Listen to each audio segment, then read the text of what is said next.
গাড়ি ঘোড়া তাহলে বিয়া কই পড়াম? আরে উঠেন। রানিং এ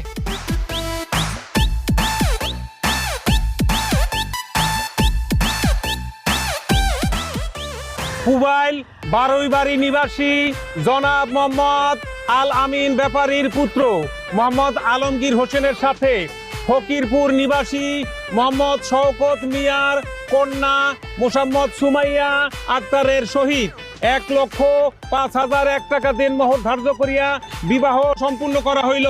রাজি থাকলে বলেন কবুল। কবুল। বাবা আলমগীর আপনি বলেন কবুল। কবুল। এই সাক্ষীগণ আপনারা শুনছেন? জি আলহামদুলিল্লাহ শুনছি। আপনি শুনছেন? কে কিনছে? ওনারা যে কবুল বললো এটা আপনি বুঝছেন? মুতছেন? আপনি গাড়ির মধ্যে মুতলেন কেন? আপনি বলতেন আপনি নিচে নামাই দিতাম। আরে বয়রার বাচ্চা বয়রা তোরে জিগাইছে যে শুনছেন, কবুল বলছে শুনছেন। এই বড় বাচ্চা আমি কবুল করছি তুই শুনোস